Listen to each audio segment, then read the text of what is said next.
This is the Barita Podcast, which is a medium for information purposes only. This podcast is not a recommendation to buy or sell any securities.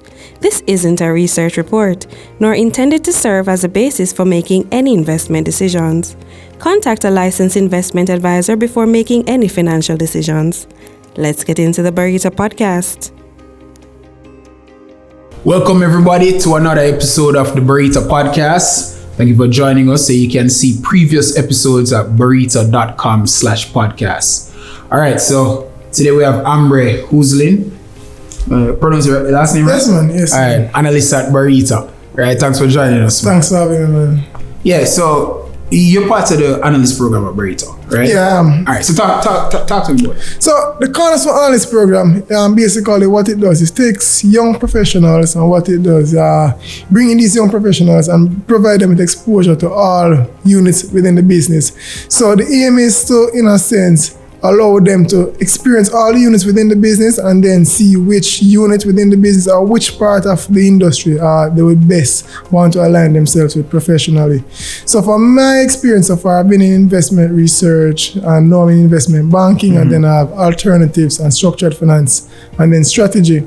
So far for me, I've learned a lot over the last 7 months or last 6 months thereabout. It has somewhat changed my thinking in the way in which I thought the industry worked. So for me, it's a great initiative, and I look forward to the rest of the program. All right, so how many? It was like 200 plus applicants, right? Yeah. So the last number I heard was around 260 thereabout, 260 applicants. And how many they accepted? And I accepted 5.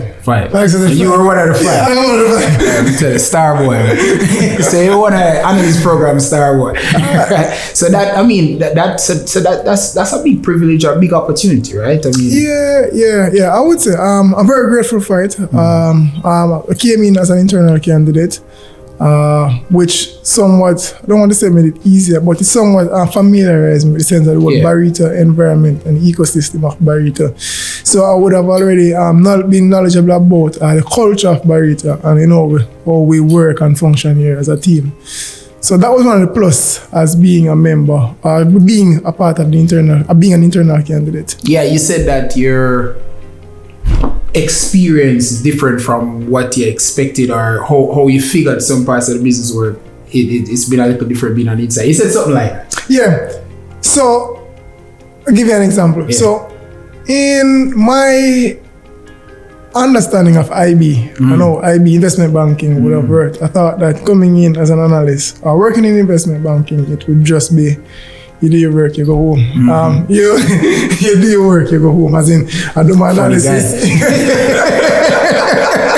No, I mean, I do my work and I go home. I just do the analysis, make a presentation as to why this would be a good deal. But then I realize there are several moving parts to the transaction that I have to follow up on. So I have to take in consideration legal, I have to take into consideration the actual disbursement of the funds, and actually like site visits and such. So that's something that I say I never really budgeted for in the IB sense of it. So that's something that was somewhat, I don't want to say throw me off, but yeah, it was a curveball in a sense. Yeah. I mean, with stuff, the good thing is when you do it, right? Nothing beats actually doing it, so you can see all the little ins and outs that, the intangibles and so forth. But you started in research, right? In analyst program. In terms of analyst program. Yeah, man. So I was in research. Research was good. Yeah. So, because I never really wanted, so at the get-go, I never expected to accomplish or enjoy research that much. So with research, it gave me a greater sense of visibility of all the moving parts of the business. And it gave me that very quickly. So you realize that research is a support unit. Outside of just the macro, the economics, and just in the sense of business decisions, you call on research. And while working on those tasks, it somewhat helps with the thinking. So you start to think of things, you start to see the big picture of how things come together. So for research, for that part of it, research, I really valued my time in research. Those 6 months. All right, so give me some examples, like, the big picture and the nuance and competition I'm watching, competition I'm watching. No, man, you have to top what we do already and so, just have fun. There are several times when it is that, like, for example, up top, executives might be looking on like some business strategy as to how to position the business. And they might come to research and say how it is that we could fare well in positioning ourselves in this market. And so one such example would be, for example, see you're looking at a country like, for example, Dominican Republic, just speaking arbitrarily. I mean, on my day-to-day basis, I would not be looking at Dominican Republic. I mean, there's no need for me to be looking at Dominican Republic. So, but just looking now to Dominican Republic, and you're starting to look, and you'll be like, wow, there are things going on here over in Dominican Republic that you would not somewhat imagine. So now that helps you in the sense of somewhere you might be going on the road and you need to join a conversation. You can just chip in about Dominican Republic. So it helps in the knowledge base. So research certainly helped with that. So is digging into the details, understanding all the specifics. So you like that? Yeah, I like it. It gave me a curious mind. So, and just being able to understand and keeping current with news, with the current affairs as to what's taking place and how it can somewhat affect the business or affect just investments on our own. So I really appreciated that. All right, so moving back, so we're working reverse. So you're in IB now, you're in research. How you started at Barita? So, funny story. So, started at Barita as a financial analyst. I was in the finance department. I started June 21, 2021. Yeah. So, in that role, it was basically a FP&A role. I worked with FP&A? Financial. So, financial planning analysis, basically. So, what I was doing in that capacity was looking at the numbers in accounts and seeing like what are the drivers of the P&L or the balance sheet and seeing how these drivers could affect the business. So at that time I was working with Adrian and Ambraee, and I was also had to assist with the budgeting process and basically deep diving into the whole financials of Barita. And when I say transactions, it was more about like operating transactions, not IB transactions, and understanding why it is that you have movements in certain lines within the P&L. It was good because what that gave me coming into research was the ability to know where to look in P&L statements and know where to dig into financials. That 6 months was really interesting. But the truth is, for me personally, I always saw myself coming into investment. So I mean, and there was somewhat of a mismatch in what was needed at the time and where I was in the sense of as being in finance. So the opportunity came up for the analyst program and just shot my hand jump. And every step of the way, you've been able to draw on different experiences from each. At least that's what it sounds like listening to you. Yeah, man. So I still remember now the days when looking at our financial statements or even going through like the audited. I still remember, I still have the agent in my ears saying like, look for this and look for that. Look for this. I know you can't speak about this and don't speak about that. So I still have that somewhat guided me when I came into research and looking at financial statements. I remember the first analysis I had to do in research was JFP, the IPO.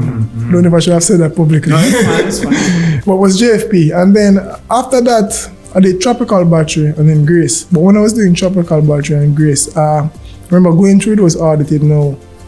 The time being in finance somewhat helped me in the sense of deep diving into the numbers. So it's like building a house or a building block. Each step of the journey has somewhat helped me. So as I said, every time I'm looking at that statement, I still hear Adrian in my ear saying, no, you need to look at this, you need to look at that. Lucky I and night time, Adrian has That's good. I mean, is that a mentorship kind of guidance relationship that you came up with.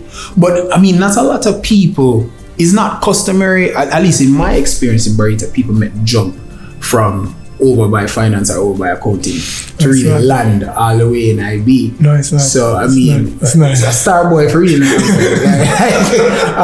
But I mean, and again, it's fair to say that the analyst program is one avenue that Barita has made available to especially the young team members that are interested in things like that. So definitely. So it was funny. How old are you? I'm 25.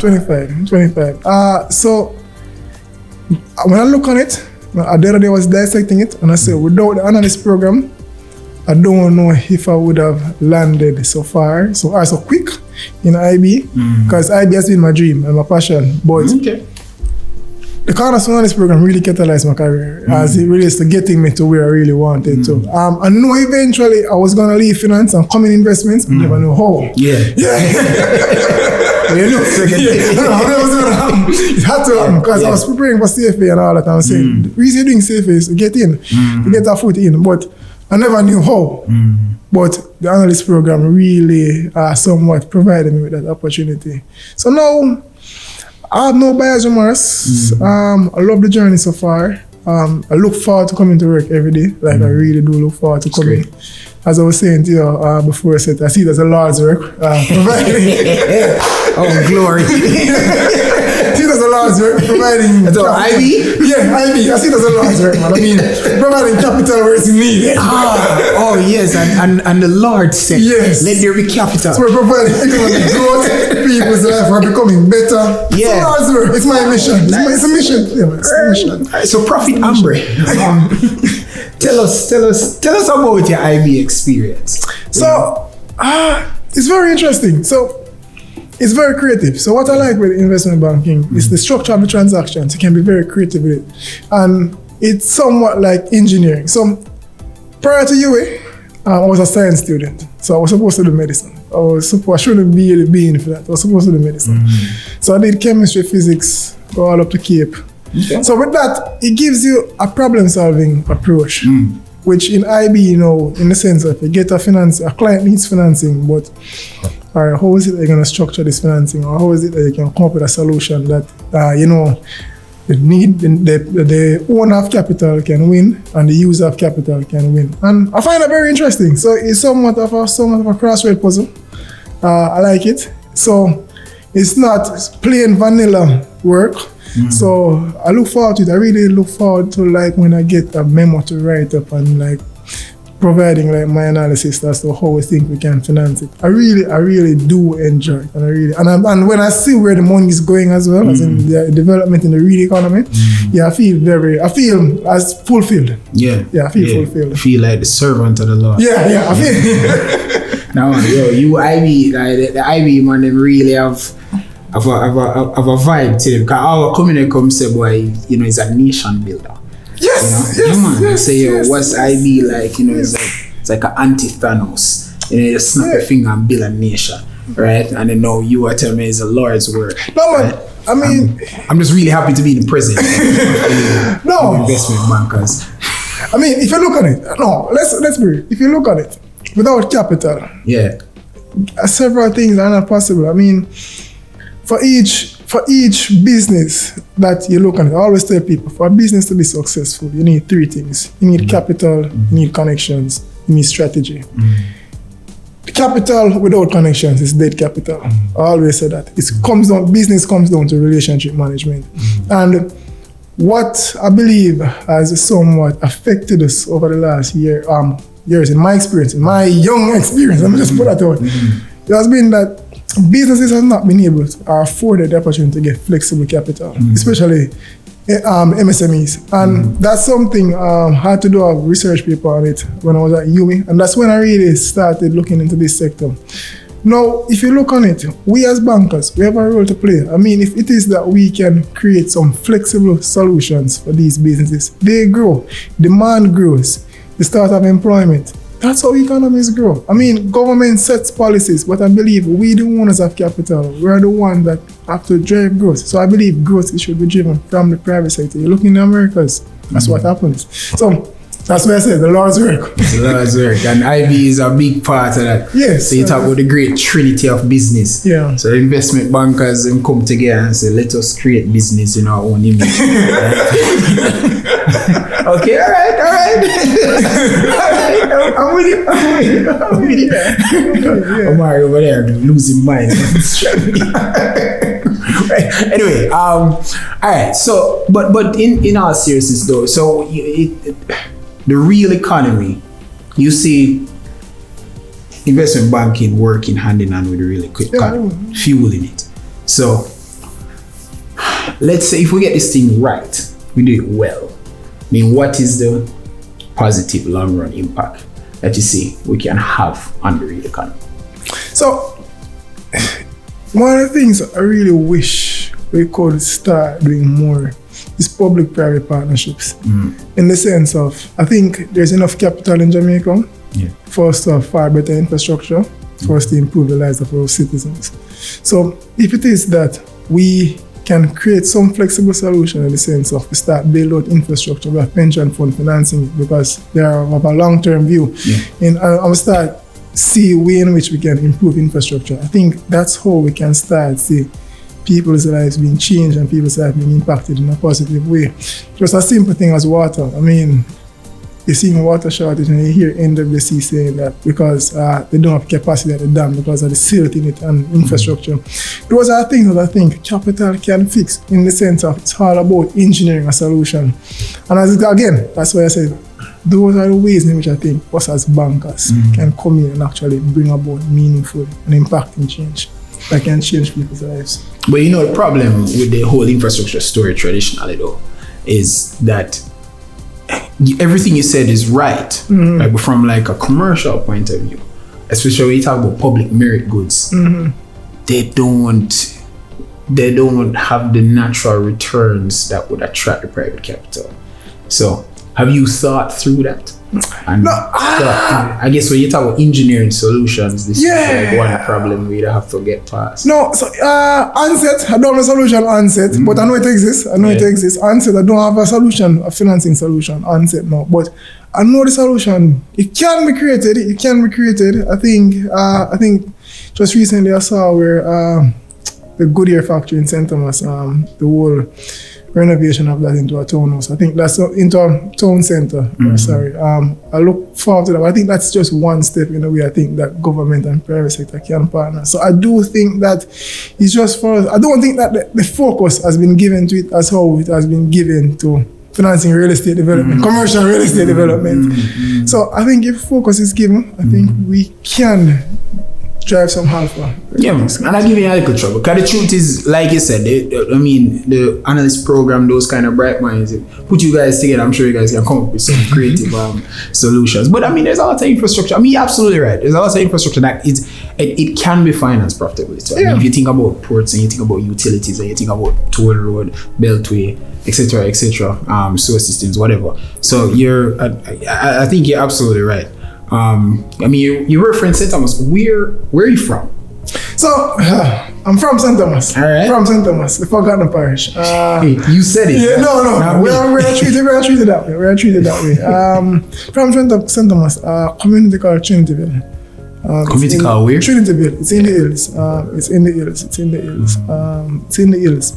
A very nice community, cool, quiet. There's a river, my kind of vibe, nature loving. So, how it's not an eco-tourist site, I don't know. But maybe it's an idea it can work for. Maybe one day. But I'm from Trinityville, farming community. So a country boy at heart. I love farming. I've seen the fact that I grew up seeing farming, and I love it. Just love it in the sense that it's from my upbringing, I should say. Yeah. I mean, speaking of which, I know you're an analyst and investment banking, but you are many things. One of which is also a farmer, right? Oh yeah. So since I've always dabbled in it, but formally this year now, started to put some things into place. I'm now in a goat business. Goat business, right. Yes man, goat.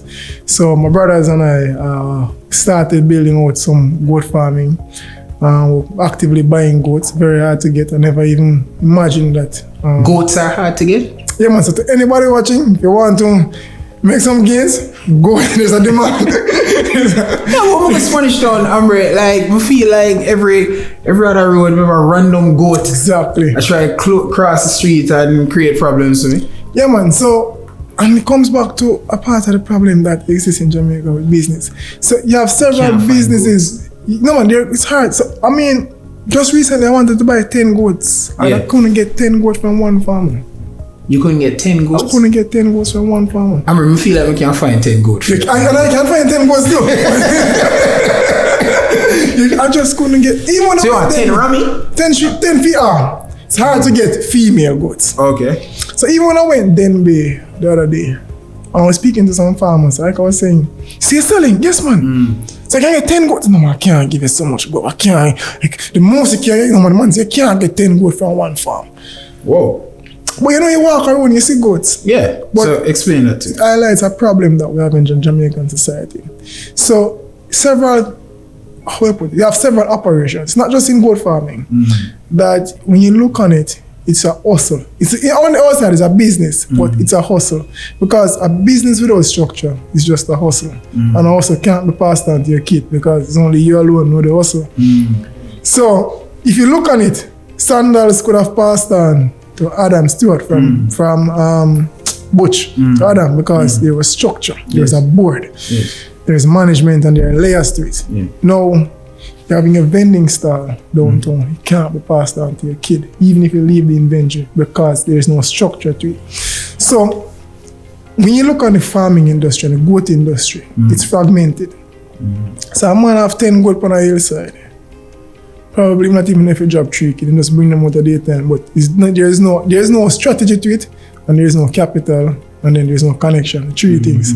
So when you look on it, you realize even though you might see goat, but the lack of structure, it kind of create problem now for persons who really want to come in and say, all right, I need 10 goat. They can't give you 10 goat because of this lack of structure. You can tell a 10 goat, you sell the entire herd. Because what happens is that without the structure, you start realizing there's a high mortality rate.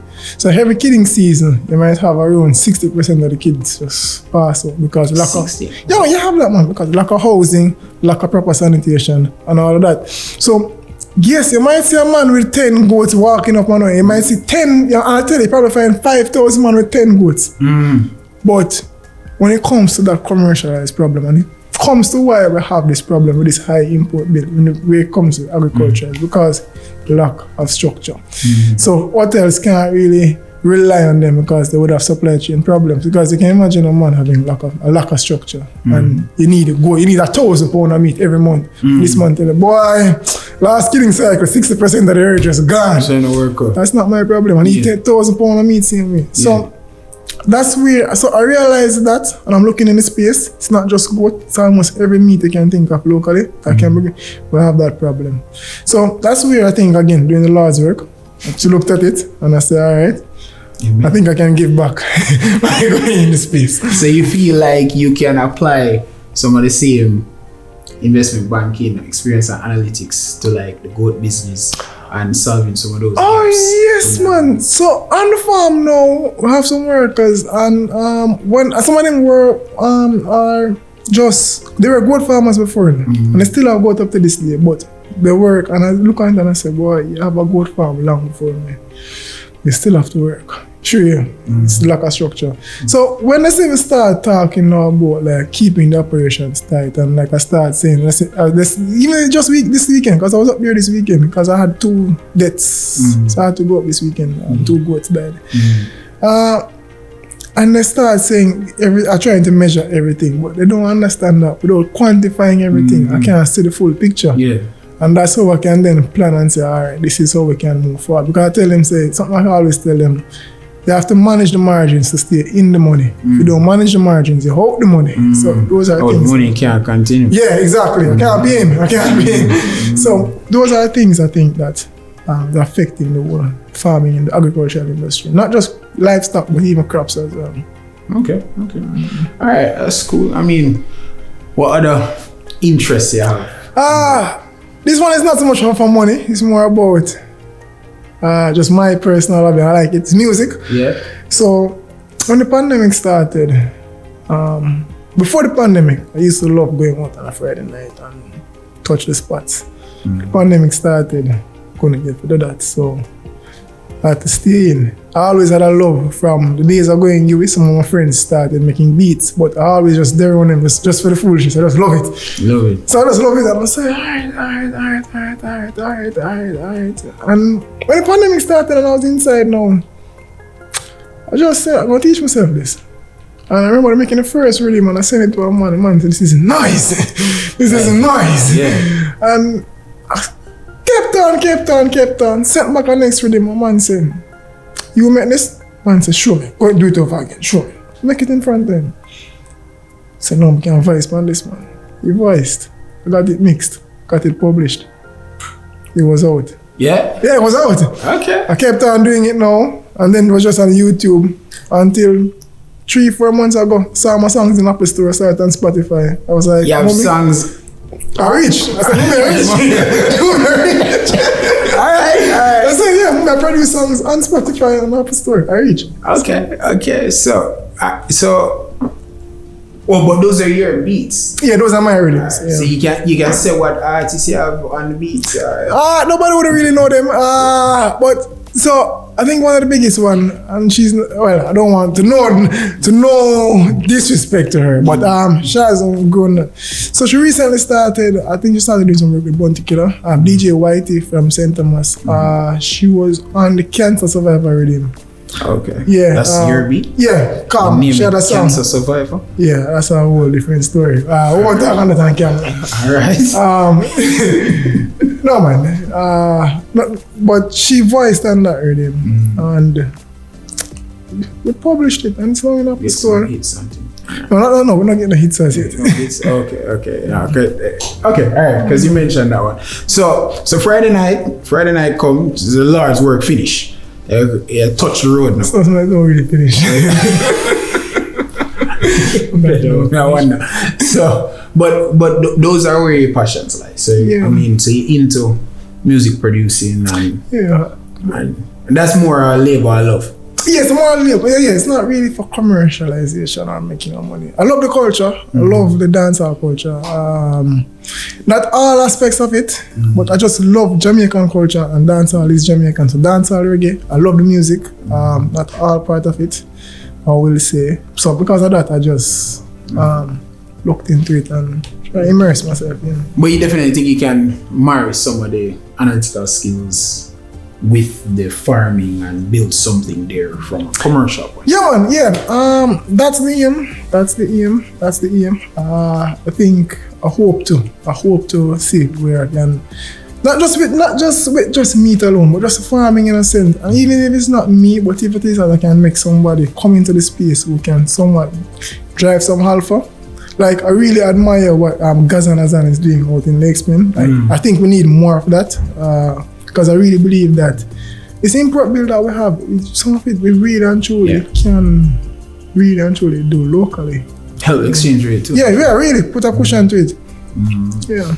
So you so I mean, what would be your message to maybe university students looking at Barita, seeing what Barita is doing, feeling like they want an opportunity or need an opportunity? Based on your experience here, like what would be your message to them and what kind of advice would you give them? So if I could, I'll say it this way. If I could give my university self an advice, the advice I would have given myself would have been to start focus on the soft skills. It's very important, as in being able, the soft skills, as in being able to can maneuver a room and speak to people, and being able to just be bold and assertive. The next thing it would be on the technical skills. So I mean, the degrees, most of the degrees at university focus on hardcore technical skills, like some deep economic analysis. But if you can focus on some technical skills like Excel, focus on like your modeling and such, which you wouldn't really learn at uni, you can get them in some short courses for like $15-20. Those are some of the things that can help you come up the curve a lot quicker. The next thing is just being able to connect the dots. Connect the dots in the real economy, as in seeing something in front of you and being able to connect it and say, all right, this is, if we do this, we can generate some, it doesn't have to be say cash return, but some growth or change can come from this action. I think that's something. If you can have those three things, that's something that can definitely help you come up the curve real quick. Alright, cool. So Ambraee, your Analyst program star boy, right? Right? I mean, you made it in. Right? Beat out 200 plus other applicants. IB, right? Practicing farmer, budding music producer. What happened at karaoke night Thursday night?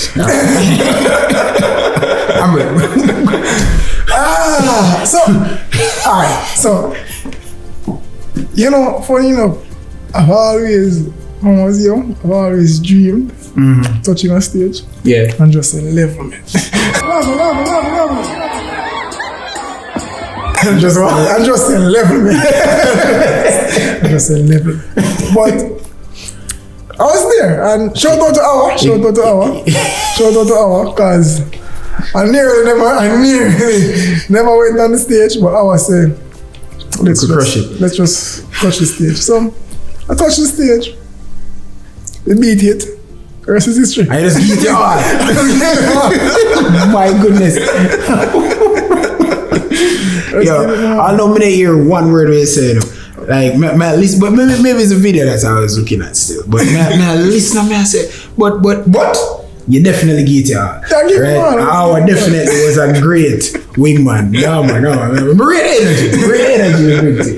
But hey, listen, Ambraee, thanks a lot for your time, and all the best. Continue to give the program your all. Yeah man, right? Thanks for having me, man. Yeah man, blessings, cool. You've just listened to an episode of the Barita Podcast. The Barita Podcast is available on all Barita's social media platforms. If you'd like to invest with Barita Investments Limited, visit our website at barita.com or contact us at 876-926-2681 to get started.